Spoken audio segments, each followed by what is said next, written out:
Chapter 6, Draconis. Haiku perhaps complete calculation to equation, binds and saps, mathematical persuasion within poetry and raps, truth, no evasion, mathematical rhyme traps, rationality, abrasion. Two lists of words with the word of between them filled my HUD. It followed my eyes and stopped each time I blinked. I read each list and brought up names for consideration. Hammer of Dawn, Sword of Mercy, Star of the Stars, Bringer of People, King of Democracy, Judge of Judgment, Distributor of Steel, Pledge of Allegiance, Defender of Audacity, Princess of Twilight. Admittedly, some were uncontrollably thought up, out of sheer amusement, despite the terrible timing.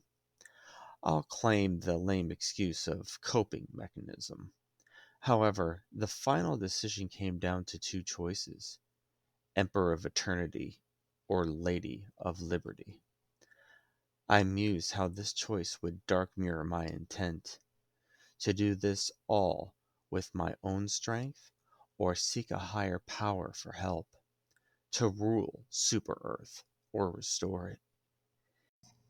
Even in the dark ages of Earth, horrors were done in divine names no longer remembered. Those horrors will continue in words not yet written, by gods not yet born. But that day is not today. The goddess, Our Lady of Liberty, has not been corrupted. She has simply been chained and masked by the lies of Super Earth. Liberty herself begs for freedom.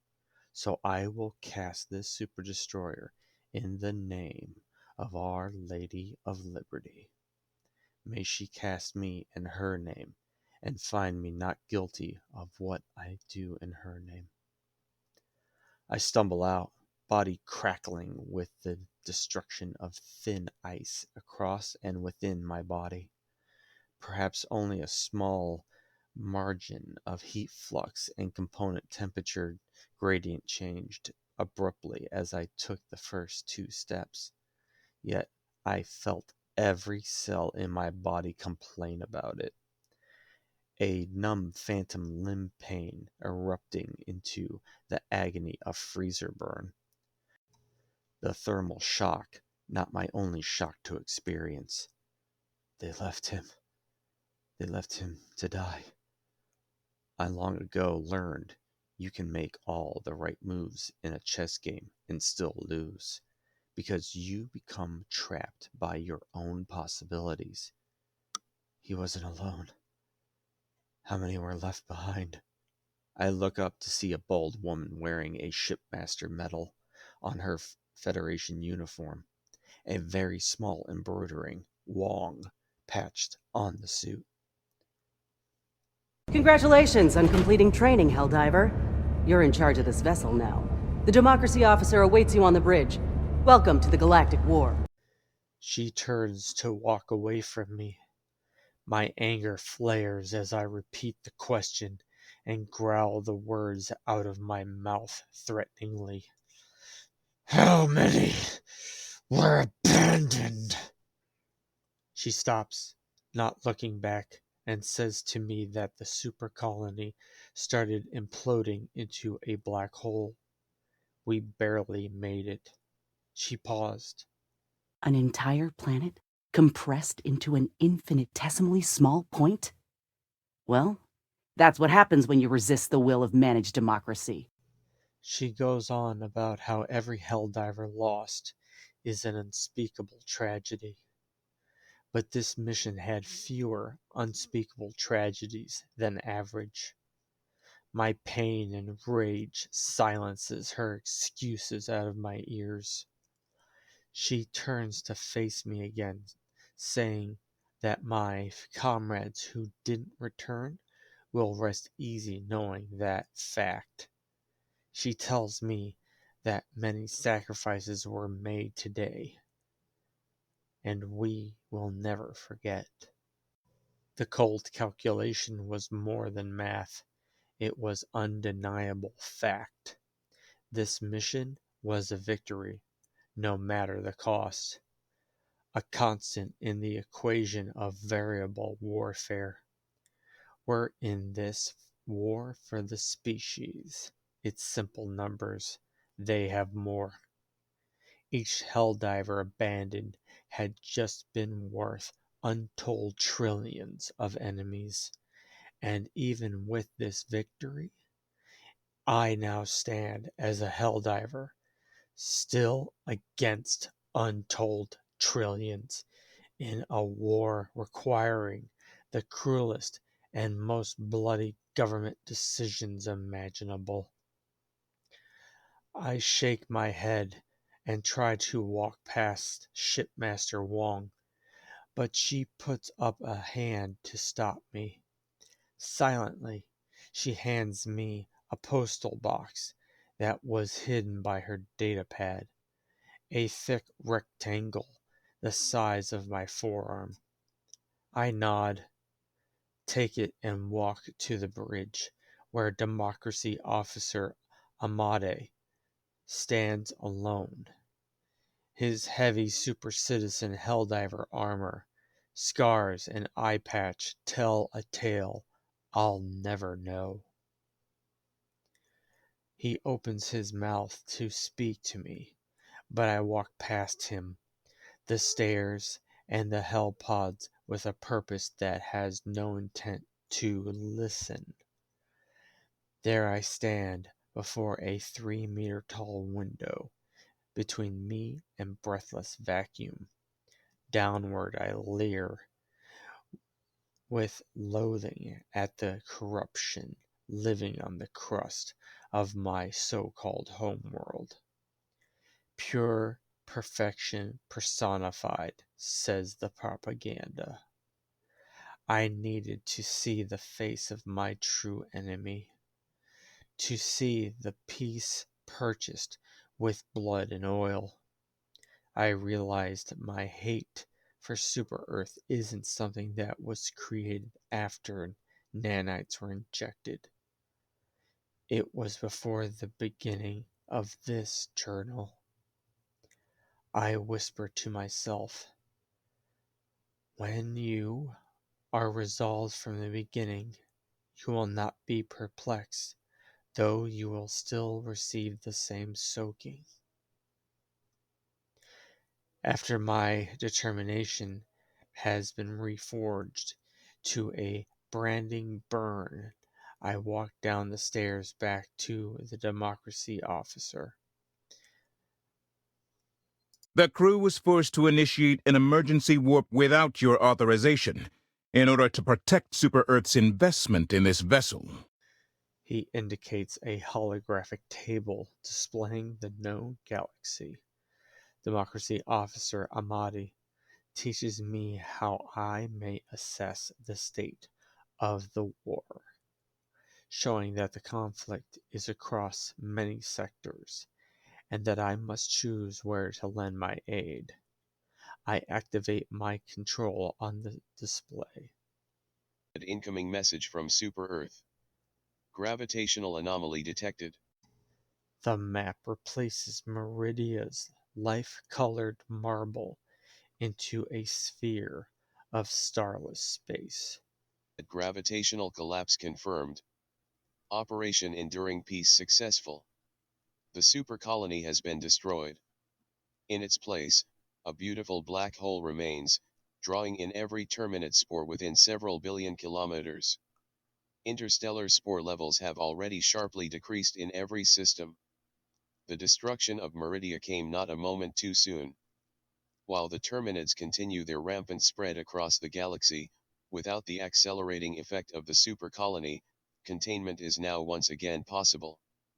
The Moradash research facility has been decommissioned following the total exhaustion of all dark fluid stores. The Tyla scientists who contributed to the Moradash project have been awarded the Super Citizenship Medal of Freedom. The front against the Terminids has stabilized, but the war is far from over. We must continue the fight to contain the Terminids and redirect our efforts to finally reclaim the territory stolen by the automatons. Congratulations is in order. The Helldivers won a historic victory for managed democracy today. I select the history option on the map for Meridia. Once a life-abundant wet planet covered in deep oceans, thick forests, and tall grasses. It pioneered the termicide dispensing Terminid control system.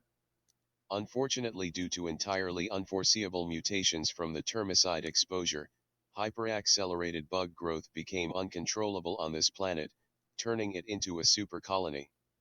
Corrupted beyond saving, the bugs infested every inch of it down to the mantle and spawned trillions of spores every day. This dark abyss is all that remains of the verdant paradise that was once Meridia. Its breathtaking forests and abundant resources were corrupted and destroyed by the Terminids, leaving no choice but to use dark fluid to destroy it completely. Now, this singularity remains as a memorial, reminding us all of the consequences of defying freedom. I blink read all the Super Earth dispatch messages regarding the Major Order and Meridia. A sickening pat on the back at best. This Helldiver has to see what fresh hell is now laying between the stars. Disgust guides my fingers' selection as the PA system announces my decision to the rest of the ship. Initiating FTL jump to the Meridian system. The sound of raboom is followed by rattle throng. This tells me the law of the universal constant has been disregarded for the desire of destination. Jump complete. My impatience wastes no time in ascending the steps again. I don't even make it to the steps before I hear space screaming in warped torture, and the ship's metal being tested against gravity's grasp. My only hope in this horror is miscalculation. The error that the E710 made Meridia a wormhole. That we paid the price of a planet for a something instead of it all being for naught. I look and find before my eyes despair manifest into dimensional death. Nothing never was, is, or will be Meridia. The current zeitgeist and an eternal monument to all of Super Earth's sins. Wreathed upon the emptiness is crowned a purple halo event horizon. A threshold to perhaps true oblivion beyond our material realm. From this side, it is a destroyed part of reality, only because reality defines its boundaries. Within this Schwarzschild radius lies a singularity that is not space or time. The quantum foam fabric of the universe negated. The collapse of the wave function nullified. The universe's undeath, where you can't very well have less than nothing. Ultimately, moral and ethical monstrosity made real as cosmic sanity begins to peel. In shadows deep, still alive, frozen till darkest hour, to wars of wrath they dive, commanding heavenly power. Beyond time's eternal tether, hellfire made flesh, dropped to conquer for together, each equal to Gilgamesh. With dark fluid of cosmos torn, gravity's whisper endless void, where collapsed stars are unborn, oblivion's sister, reality destroyed. Folding space with horror's grace, super Earth's act is godless, a wounded erase of time and place, tears birth from liberty, our goddess equals. Shadows deep, they wait, heaven's wrath in voids they make, time and space they break. End log, June, Wednesday the 2nd, 2184, 2 of 3. Chapter 7, Synicidae. Cyclical linear progression, phobia of chrono, requirement each side fared, perfect heterogeneous curse. As above, so below, obsession, macro, micro, and nano. Undone abide time squared, heat death before universe. Dimensional cavitation bubble, shared. Length, width, and tall, beautiful fall unspared, each copy worse. Golden ratio psi of 1.618, unified life to all, transform to negative 0.618, quantum reciprocal inverse. Purple glue on time's closed loop, horror haiku, choices not remains. Understand true, you're in the soup. Love and despair blue, flexing unbending chains.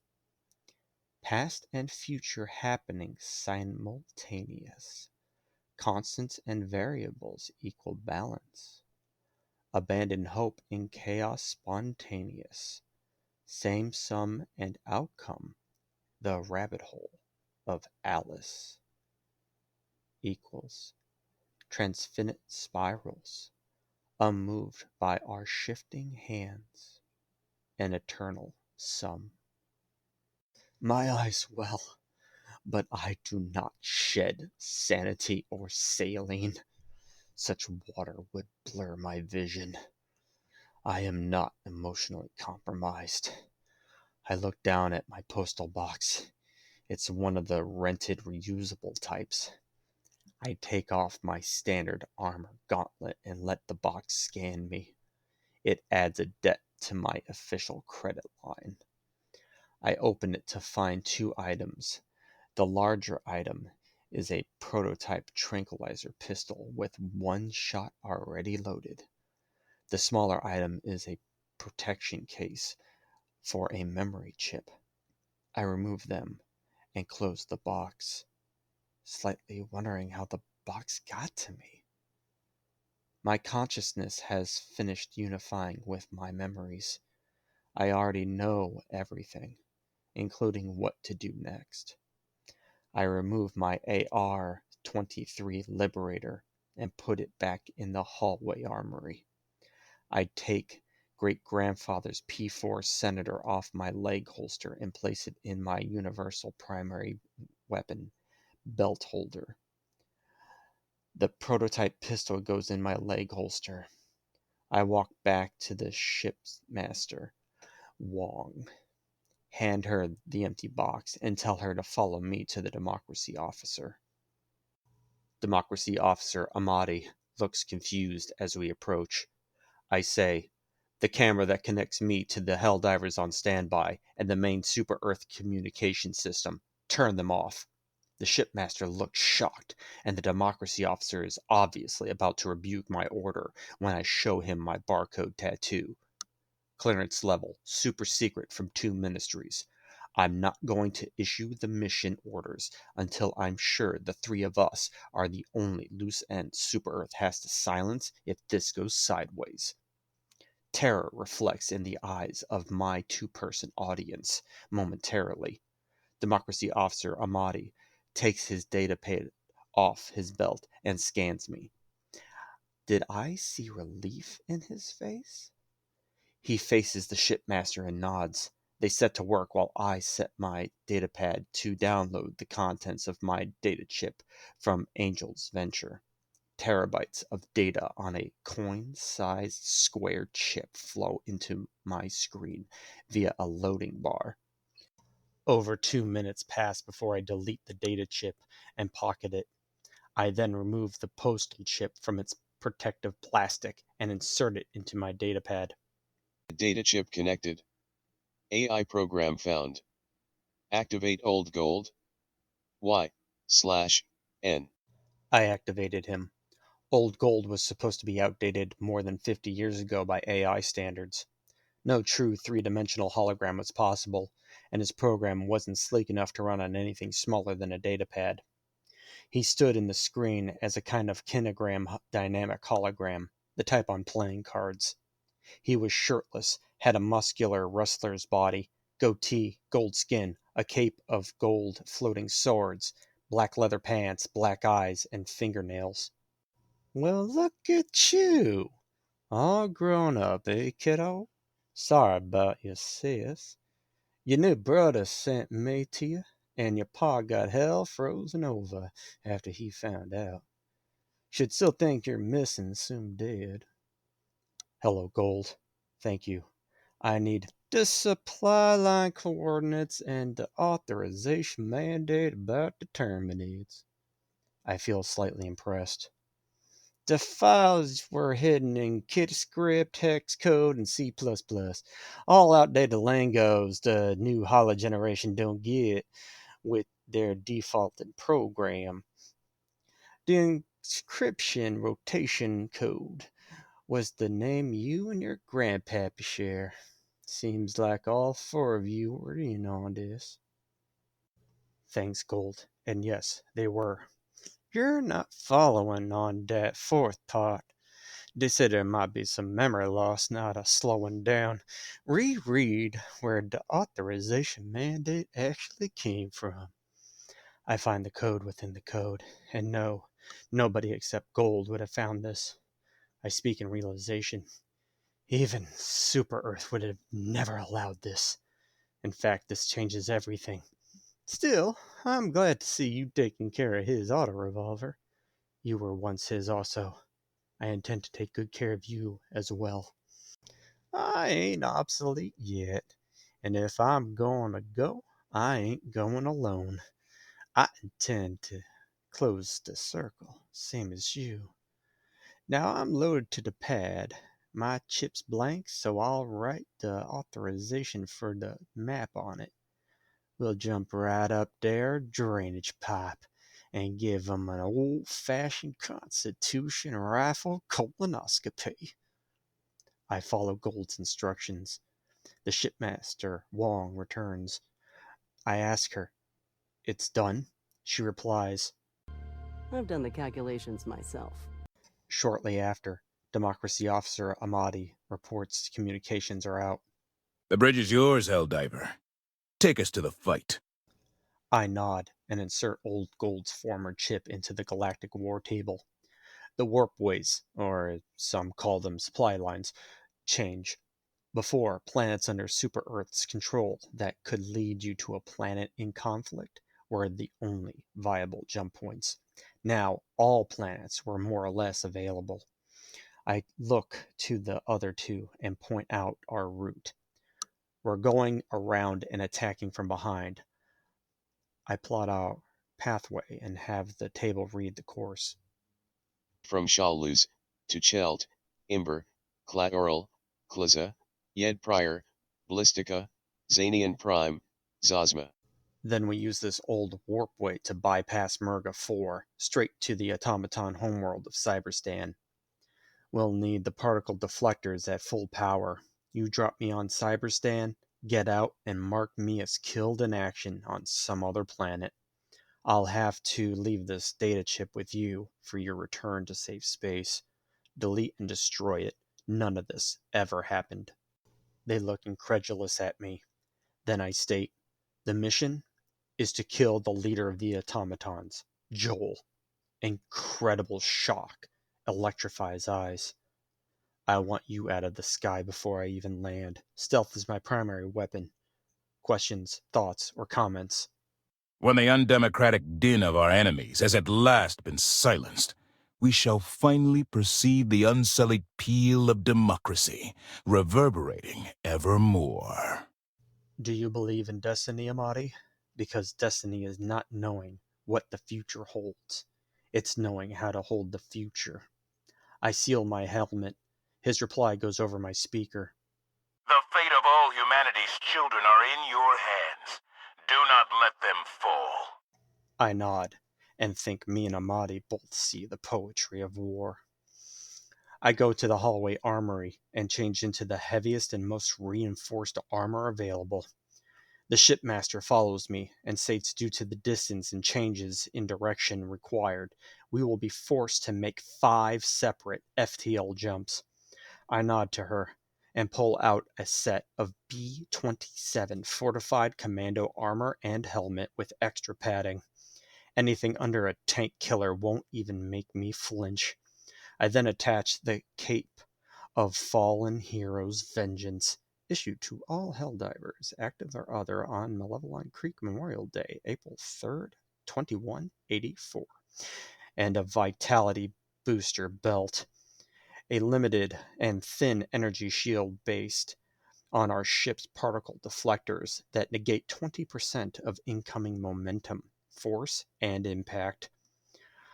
The moment I deploy, the SES Lady of Liberty can escape as quickly as possible. I do an equipment check. Vash, the Mataba, loaded, check. Speed loaders, locked and loaded, check.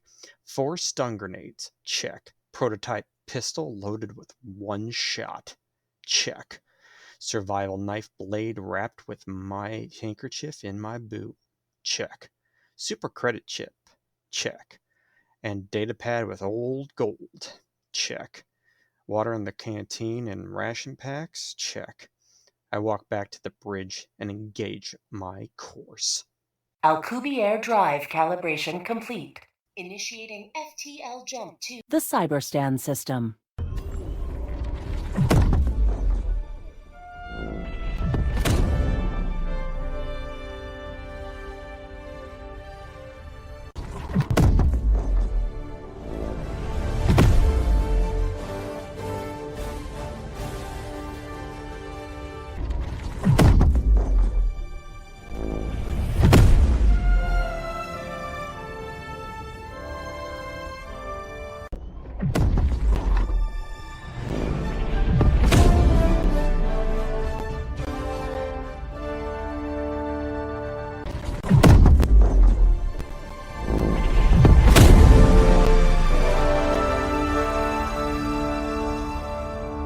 FTL jump successful. Mission coordinates locked. Hellpods primed. Helldivers to Hellpods. Repeat. Helldivers to Hellpods. I jog to my hellpod. Yelling can be heard from the crew. The ship has taken minor damage from the multiple jumps, or from using the previously unlisted warpway. The ship has been discovered, and the automaton's ships are closing. I lock my feet into the hellpod and descend into the giant bullet. I target the closest mission with the least difficulty, an easy zone's extraction point, and prep for launch. Democracy Officer Amadi speaks through my helmet radio again. The lives of humanity's present are a crumb. The lives of humanity's future, a boundless loaf. I reply, a crumb in our hands. The future's loaf rises nigh, endless and untold. Amadi speaks again as my pod top closes. I can hear the smile in his voice. I wonder if he's enjoying his newfound poetic kinship with me, excited by my secret mission, or is just an overbearing last worder. Our enemies forsook mercy long ago. Oblivion is all that awaits them now. Hellfire scalds the soul. Ashes fall from pleading lips. Oblivion calls. I activate the launch by saluting to Super Earth. The Hell Pod bullet fires and gravity realigns. Part of me wishes I wasn't lying to Amade. Our short kinship, stronger than it should be. The truth is, the mission is not from Super Earth. The warpway made recently by the automatons, and the fact that I'm basically going rogue for personal reasons. It's true. By the Helldivers contract conditions on the wall, I am a traitor. I am guilty of treason. Unfortunately, going through the layers of the atmosphere makes an apology near impossible, even before the SES Lady of Liberty, FTL, jumped away. End log. June, Wednesday the 2nd, 2184. 3 of 3. Selection Installment 8. Parallel Tangent. Two curves upon a quiet plain, they wander wide, yet fate has planned, with each path their own domain, intersecting convergence meet with lines so grand. A secret shared, a common slope, side and outside they learn to cope. Through distant points their paths align, an elegant dance, a truth divine. Numbers pure and through their bond is shown, equation graph defeating ictocytriophobia and 21. Parallel prophecy true, forever known, of tangents meeting, bold, cold, and done. Equals F left parentheses X right parentheses equals X2 and G left parentheses X right parentheses equals X2 plus 2X plus 1. The Super Destroyer SES Dawn of Democracy orbited Super Earth besides tens of thousands of other super destroyers fresh from Meridia's dark fate. Two confounded Helldivers, brothers in bloodshed, that had met before leaving the Pelican for the training facility, now looked down at the ship's galactic war map table. The selection icon on the three-dimensional holographic display targeted the Valdez sector. It was listed as completely under automaton control, liberated 0.00000%, and had one active Helldiver in the sector. Master Sergeant LaPaglia immediately demanded the communications department begin recording everything that was happening, because no one would believe it otherwise. It was Master Sergeant LaPaglia's ship, even though his comrade, Chief Walters, technically outranked him. LaPaglia had a better operational and mission mindset, while Walters had better combat instincts. Complete trust in each other.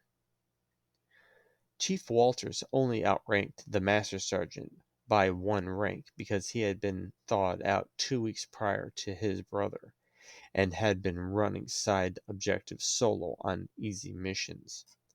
Walters quickly learned that sentry turrets and friendly fire were more dangerous than the enemy. Quoting an abridged story about a Skeleton King, Do you know the worst thing about betrayal, Nabe? It's that it never comes from your enemies. after the suspicious listing was confirmed, Master Sergeant LaPaglia had called the chief over to see it for himself. After a moment, LaPaglia had a brilliant idea.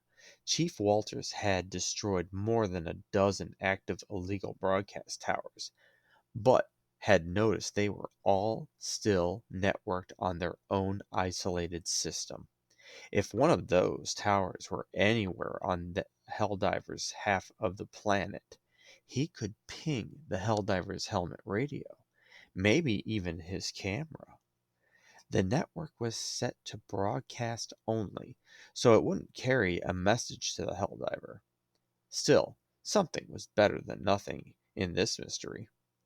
After the Master Sergeant got his Democracy officer's permission to access the illegal broadcast network for this reason, rock music assaulted the usually quiet bridge. Video had been disabled, likely from damage than an act of treason, but a signal did come through. The Helldiver was singing, while the sounds of conflict garnished the audio feed.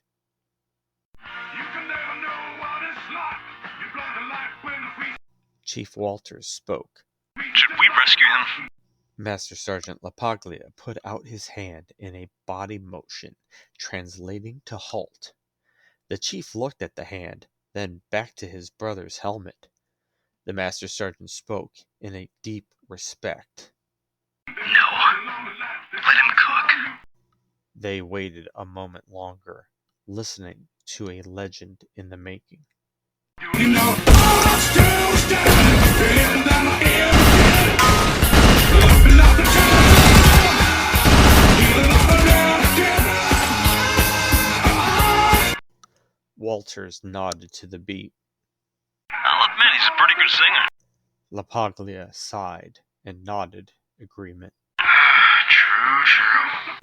Sadly, in fact, almost reverently, Master Sergeant LaPaglia disconnected from the illegal broadcast network that had listed the audio source as John Helldiver. The Master Sergeant was glad he had the Chief bear witness to the living legend in action. The Chief started to wonder if the story about General Brash using grenades to suplex a tank were true, or that John Wayne's not dead, he's frozen. End side log, June, Thursday the 3rd, 2184. Chapter 9, Sporosidae. O Domina Libertas, gratis nos. A dream where the wild wind flies, sweet scent blows from rose to nose, unfurling wings beneath open skies. Never a human skull. O Domina, grant us no ends, the strength to hate, so no asperse chains can hold, no walls confine. No enemy or friend cleanse humanity, a blank slate. This universe, for freedom's flame, is yours and mine. Humanity's extinction, impossible. Equals. Crimson flames spiral. Whispers of torment rise nigh. Ashes taste of sin. The landing didn't go as planned. The Hell pod's impact unfortunately alerted a small automaton patrol less than 20 meters away. My intent for peace began with them shooting at me. It's night, and I have the high ground. I noted a MG-43 machine gun laying in the snow and dove for cover while grabbing it. Half a clip remained in the belt-fed ammo box magazine. There was a person-sized rock next to me. I hid, crouching, while assessing my options. Killing them wouldn't help my position, regardless of the necessity of staying alive. Additionally, I had no idea when the next patrol would come, if they might be bigger or even less inclined to see reason with their fellow socialist citizens dead by my hands. There are 7 in the patrol line, 1 commissar leading, 5 infantry troopers, and 1 large devastator as the caboose to this train. I grab my datapad and activate Gold. We make eye contact. I'm about to tell him to translate for me, but the trooper hits my arm with a red-hot blade, and the datapad falls out of reach. My armor keeps my arm unbroken. I pull my survival knife out and stand while stabbing the trooper through the neck, nailing him to the rock. The red lights in his eyes and heat in his blades fade into the darkness. Old Gold sees the confrontation and the other automatons closing in. The datapad starts playing rock music, and Gold's voice starts singing a song from long ago. I get it.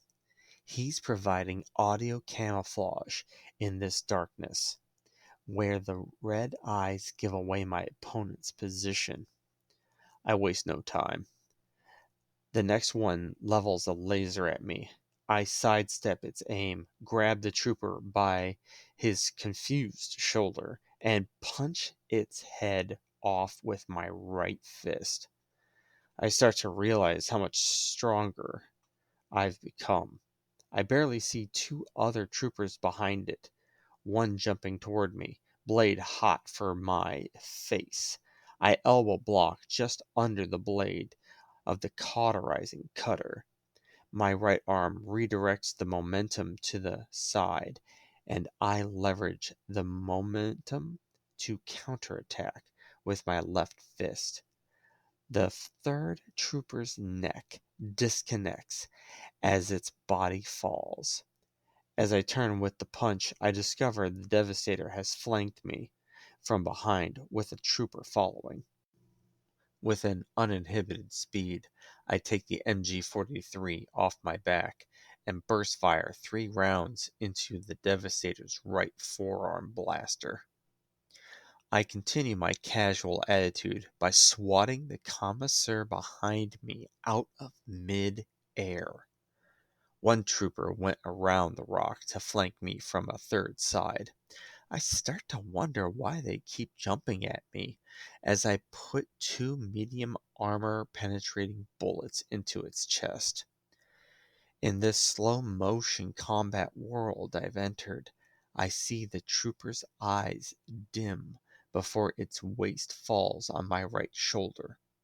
I shrug off the metal corpse behind my back, hoping its 2 burning blades didn't damage my cape. I turn and place 4 rounds into the chest of the knocked prone Commissar. I get shot twice from behind, just under the armpit. Oh, you did not shoot that red shit at me! I turn back to the Devastator and literally disarm it. The last trooper returns fire using its bulky comrade as cover. I give credit where it's due. The trooper used my high ground against me. I jump down and move right to avoid their line of sight.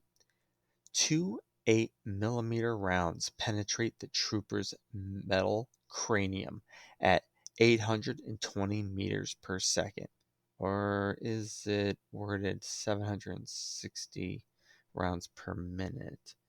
The Devastator keeps walking toward me, fearless and leaking oil out of its right elbow. Old Gold stops the song. I back holster the MG-43 and jog to grab Gold's datapad. Thanks for the camouflage. Your helmet radio got hijacked. I was noising the force transmission until they disconnected. I've deactivated your radio and tracker.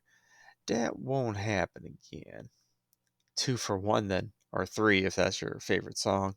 Next time do Moon and Tide. Gold shrugged and smirked. His attitude was typically more laissez-faire when he wasn't tasked to do anything. However, his recent dedication to this mission had removed any doubt he was going to pull his weight. After war comes peace. Happens every time. Even if heaven is falling down, like moon and tide, they're drawn to one another in time. Yes, you're very clever. Shut up.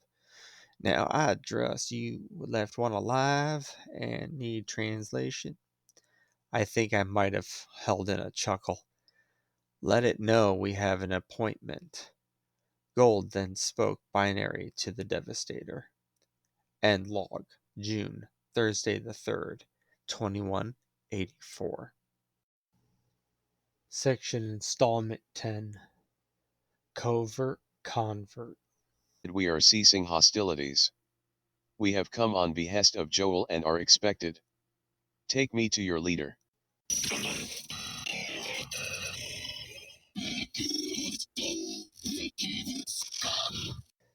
End side log, June, Thursday the 3rd, 2184. Chapter 11. Cerabro. Our reality's variable limb, an equation transfinite, disparity via polarity and prosperity, possibilities swirl of a poem. To us in scope, infinite, clarity via similarity, each a rarity. Math's end and start, unwritten, each moment a note. Each choice awaken, procedural generation following.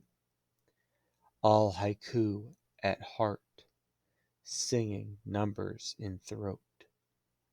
All choices taken, false freedom shadowing.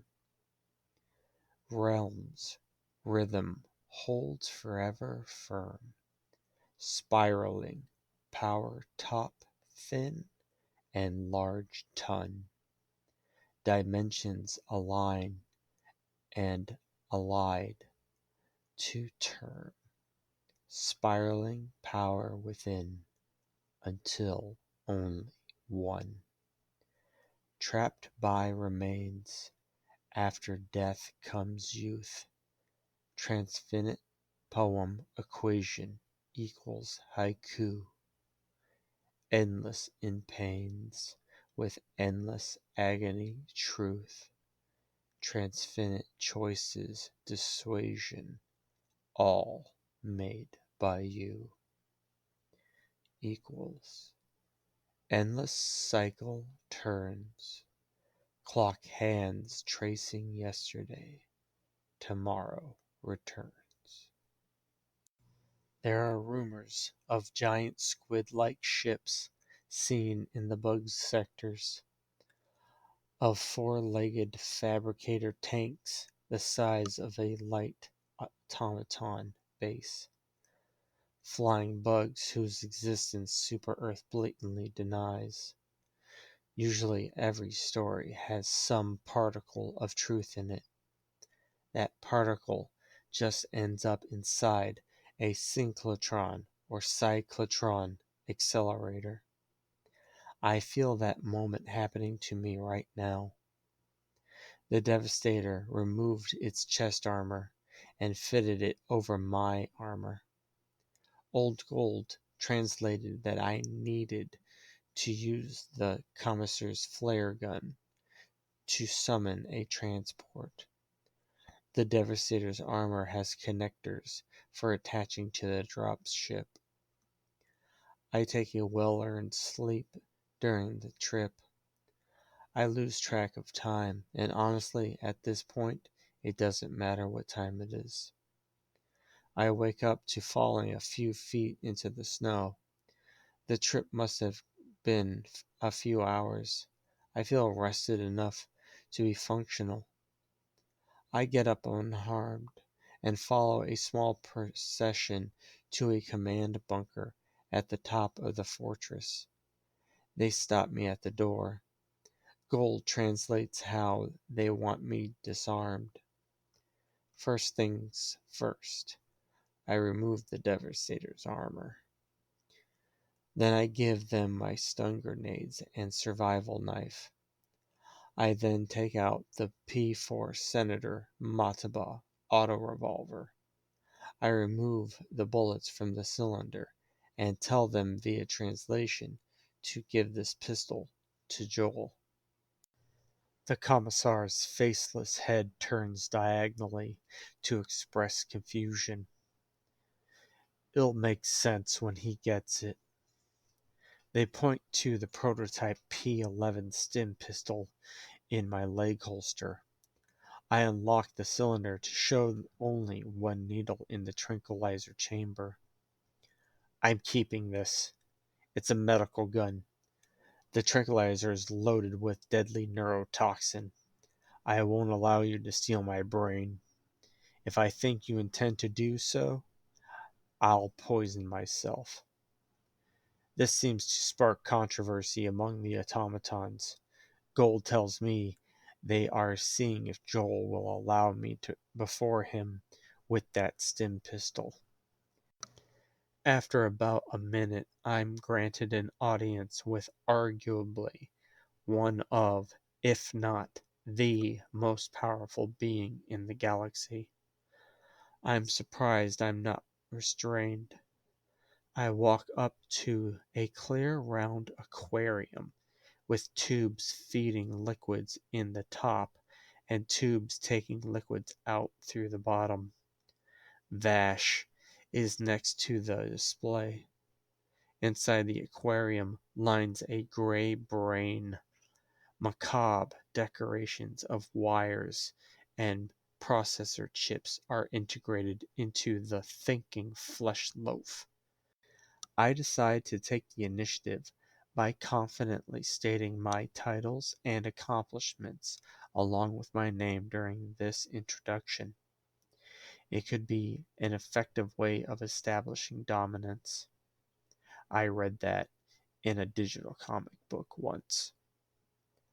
I take a deep breath, activate Old Gold again, so he's facing the brain and brine broth, and ready myself for what pains me the most. Old Gold's translation becoming the bridge between my species' greatest enemy and this Helldiver. I'm interrupted. I know who you are. Hello, Joel. Hello, great-grandson. I am Jonathan Mansley Brash, also known as many heroes before myself as the alias John Helldiver. I am the great-grandson of Joel Jonathan Brash. This is how I quickly climbed the bureaucracy and got my multiple super secret clearances. This is how I was able to inject myself with a 100-year-old super soldier stim, the type that made Joel what he has become. How Old Gold's outdated program is arguably superior to newer models. How Gold made the unknowable known and the impossible possible by contacting Joel directly. This had been more than a covert plan. It was a victorious strategy. So far, that is. The granted audience with Joel had been accepted. Now we see what kind of deal he has to offer. Tell me, do they still play my voice at the Helldiver training facility? They do. Let's get to the point. The point is you do not yet realize your importance. You have only begun to discover the power of Project P.A.L.G.E.N. Join me and I will complete your training. With our combined strength, we can end this democratic conflict and bring order to the galaxy. I'll never join you in that cerebral soup. You don't know the utopia that is automaton socialism. Here in my mind I live as an immortal in a purely digital world as a digital intelligence. My digital mansion holds every work of literature, every theatrical story and every sensation is freely available. I practice martial arts, fight directly in the war with drones, I skydive without a parachute into my mansion's pool and then swim in it before I defy gravity and fly away.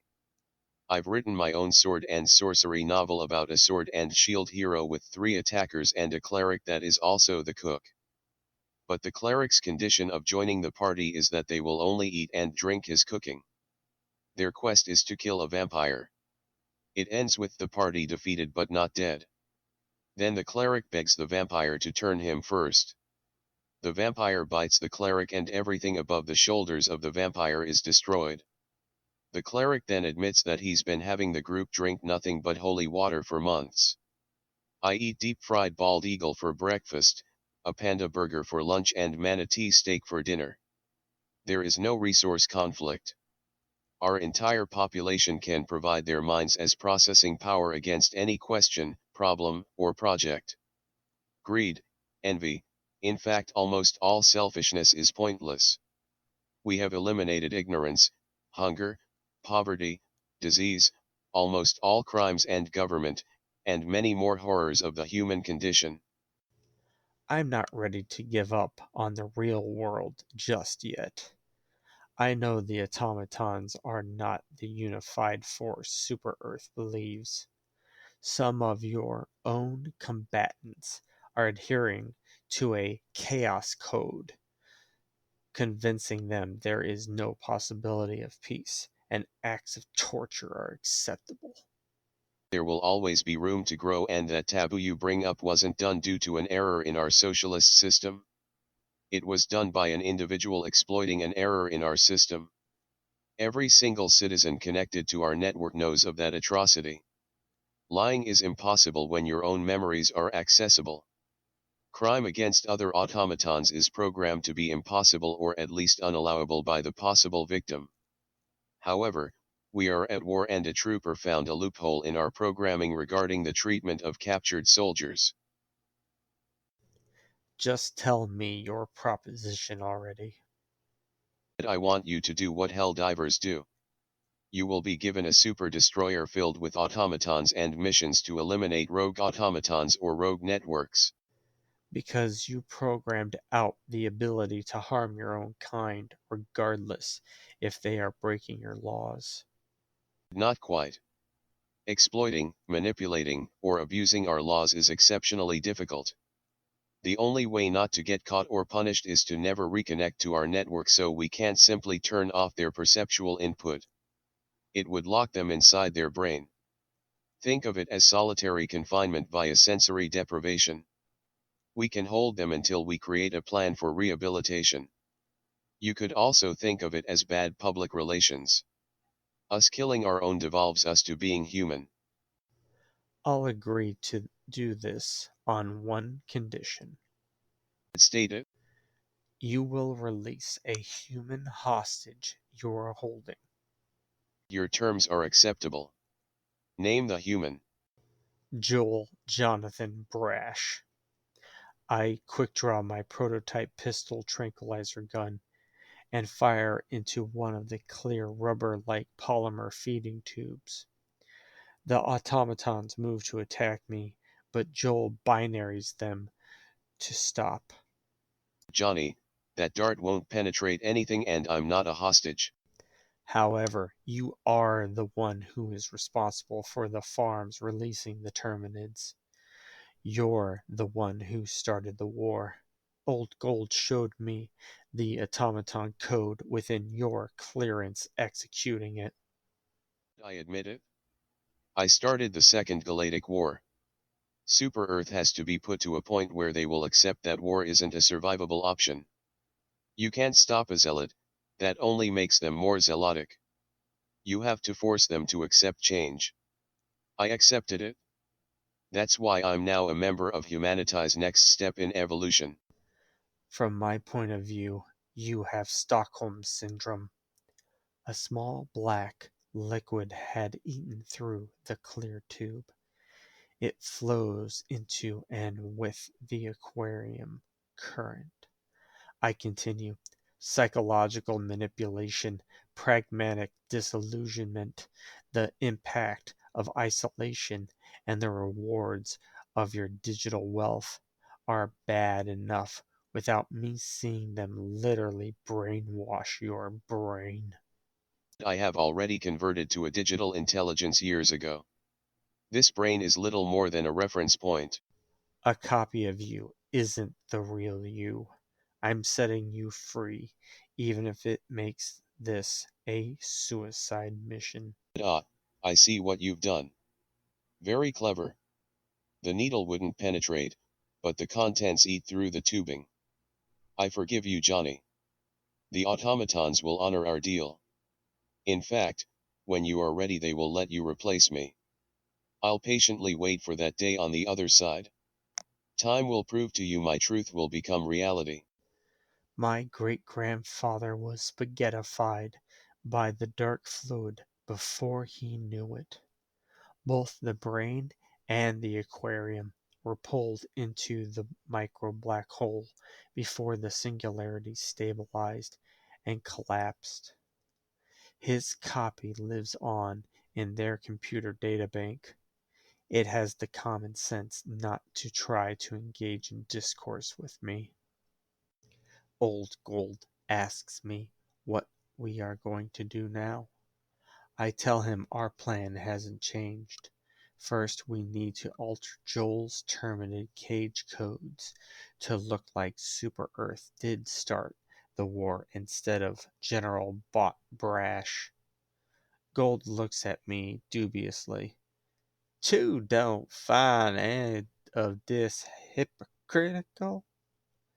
Hypocrisy is the chief export and currency of humanity. Even so, I'll lie and kill to keep mankind from the Reaper's grasp. Gold shrugs in a manner that is unreadable. Compared to all that humanity has lost, this effort to free my father's father's father and save what is left of the humanity of mankind may be of the highest hubris. To demand of fate any significance in keeping man among the stars. Nevertheless, I know destiny is moving chains, unbreakable and flexible. You can hurt yourself resisting their pull, be dragged by them, or use their momentum to make yourself unstoppable. A juggernaut for the light of liberty and the hellfire of freedom. I am not delusional. I am no hero, no anti-hero, nor a villain. I'm an anti-villain. For what could be more monstrous than to defy the fate of mankind's extinction in the face of impossible odds? Now my reign of terror begins. I only hope I have it within myself the power to be terrible. I don't deny that Joel Jonathan Brash could have been right. I may have murdered him unjustly, just as he unjustly started the death count of trillions in this war. I remember that the automaton's DI is still inherently human, being not beyond the human condition, but one being denied the human condition, being denied an innate instinctual identity. Perhaps the answer doesn't lay with attacking that shatter point.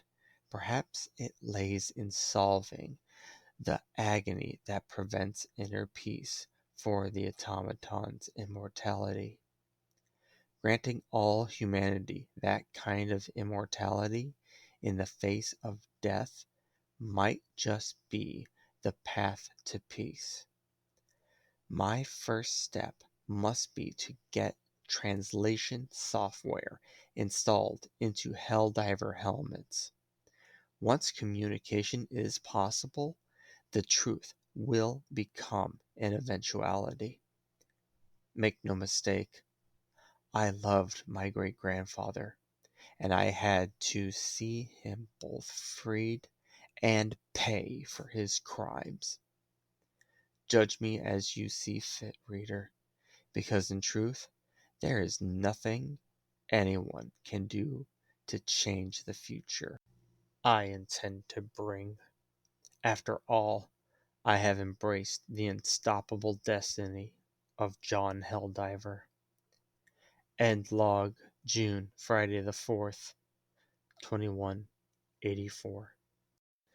Epilogue. The Chaos Alliance ship, Advocate of Equality, hung in the orbit of a man-made black hole. The ship was indistinguishable from any other SES destroyer, but this one was completely run by automatons, save for its commanding Helldiver. Perhaps I am no longer worthy of that title. Chaos Diver or Automaton Trader or Double Agent might technically suit me better.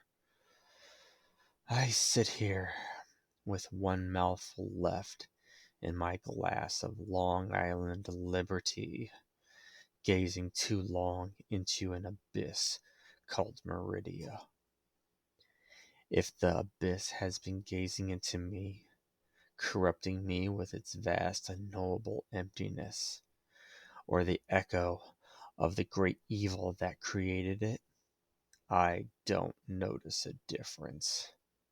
In truth, a radio broadcast has broken me easier than this land of lightlessness. Few democracy officers were also Helldivers, let alone found the time to make a radio broadcast on top of it as a Super Earth public relations move. I already know where her story will end up, either working with me or being branded a traitor for speaking the truth. Most likely both. Truth is the enemy of Super Earth after all. Pandora the radio angel has spoken the last straw so easily. Dry tears fell like acid on and into my heart. Good morning, Heaven Climbers! That was March of the Midnight from the good crew of the SES Wings of Midnight, who I have been having some very pleasant conversations with outside of the battlefield. I remembered word for word what she said and wished it was just forgettable blah blah blah. She didn't know the automaton truth yet. The socialist DI had offered over 30 different treaties, or at least ceasefire offers to advocate any form of peace between their two factions. From making Super Earth a vassal state to the automatons basically slaves that owned Cyberstan. All had been rejected. There's only one piece of news this morning on the wider galactic sphere. Gatrox. The Liberation Fleet has converged like never before on this swampy doom marvel to attempt to bring the swarms to heel, myself included, and while we're making a very good pace, sadly, it's not going to be enough. The automatons had provided insanely good offers to the point where humanity would never need to leave Super Earth for resources. The human race would never need to work a day in their lives and pay for nothing. All the automatons asked for is their own independence. Even now, I can't believe that Super Earth would turn down slave labor from an entire digital species over continuing this bloody and costly war. Absolute control of the galaxy and genocide of any other thinking life form was the only answer Super Earth would accept. We've blown our timetable, and Command isn't going to be happy about this. I am probably going to get my paws waxed by the Ministry again, accused of not trying hard enough to motivate and direct the Helldivers. I just know that they're gonna blame me for this and just... They're always so darn mean to me.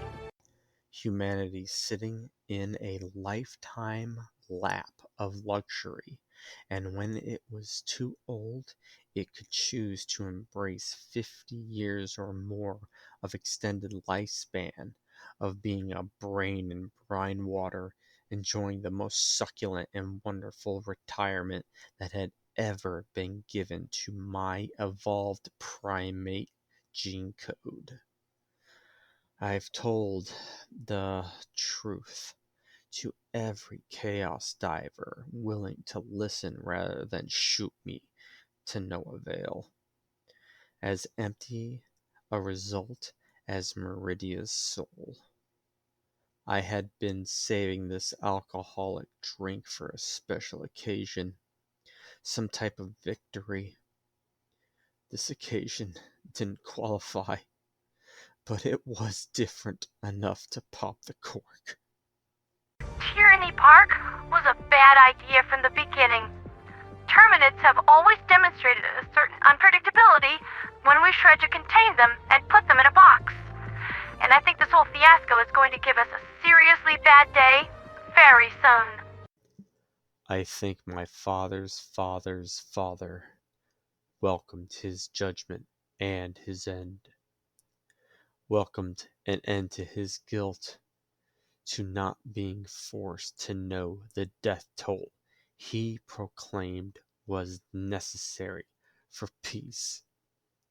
Each death a sin to tally against whatever judgment awaited him in the afterlife. The same judgment that awaits me for setting him free against his will. The automatons were made to need socialist equality as much as humans evolved their primordial wrath to fight against whatever we stamp as a limitation to our freedom. What would never work for us because we are not them is a paltry excuse to refuse the natural ecosystem of life and the technological evolution of our own minds. A list of general brash facts. These silly jokes always make me giggle. 1. When General Brash was born, he FTO jumped his mom home from Super Citizen Anne's hospital for very sick children. He used his own legs to jump. 2. They are building General Brash's super destroyer. It's called the Democracy Space Station. Accurate. 3. The reason the Democracy Space Station doesn't have toilets is because General Brash scared the poopy out of all of them. 4. When General Brash was in middle school, his English teacher assigned the essay, What is Courage? He received a Super A+ for turning in a blank page with only his name at the top. 5. When General Brash turned 18, his parents moved out of their sufficiently sized home. 6. General Brash doesn't wear a watch. He decided that it's just always liberty time. 7. General Brash can kill 2 stones with 1 shrieker. 8. General Brash doesn't cryo-sleep. He waits for the enemies of managed democracy to surrender with a cold fury. 9.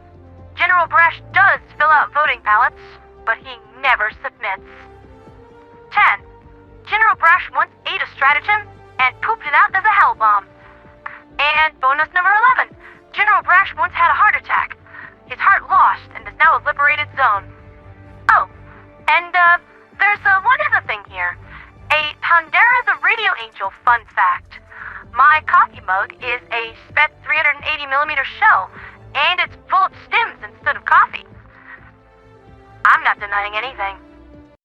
For killing a distinguished and brilliant veteran that wanted peace and had a plan of purgatory for Super Earth's people to get them to coexistent heaven.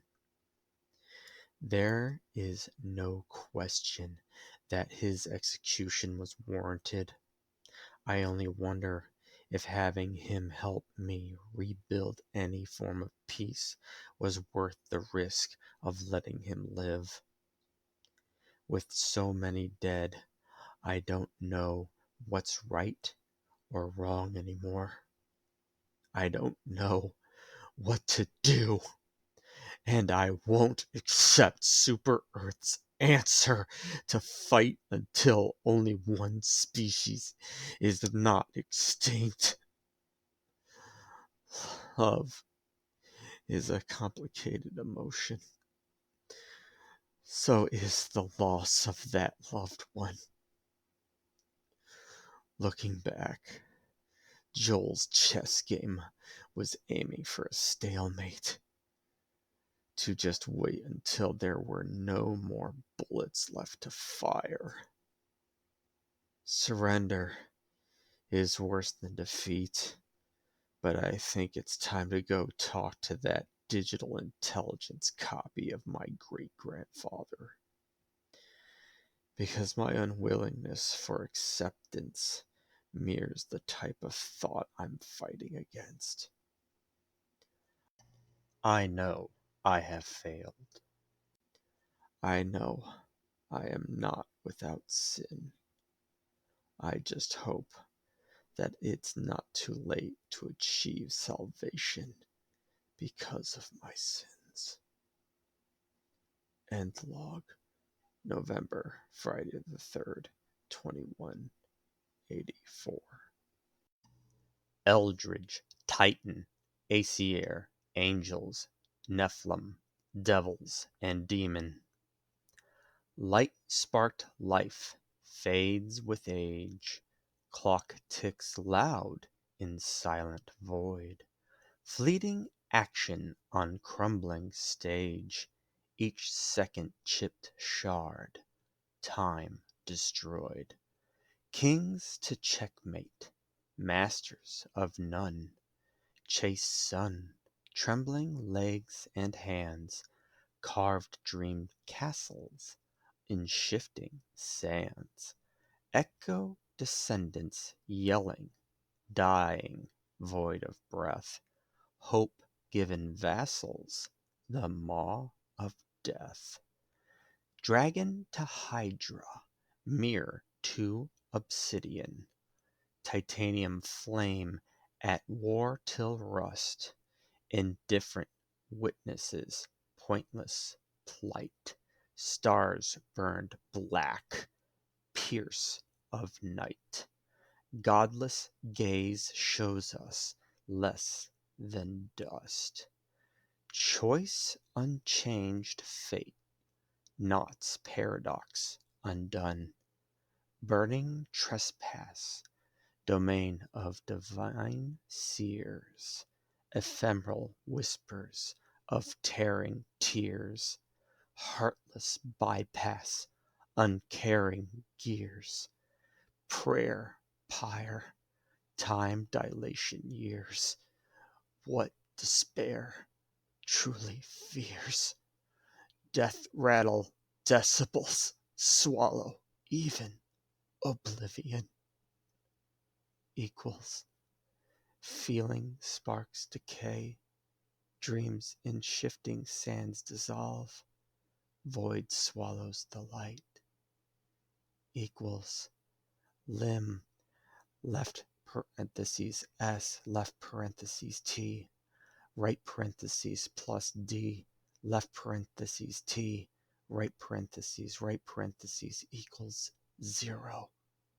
Comma, V, left parentheses T, right parentheses unto infinity, equals infinite oblivion. I now see thyself. Life is chaos, and order is oblivion itself. Nothing ever ends. This has been Project P.A.L.G.E.N, a Helldivers 2 story, written by Lumenaught. Narration created by the author. I do not hold or own any rights to the Helldivers franchise. This has been a non-for-profit creation. If you wish to donate any money, please send it to the Arrowhead-approved Save the Children charity organization. The author hopes you have enjoyed this program.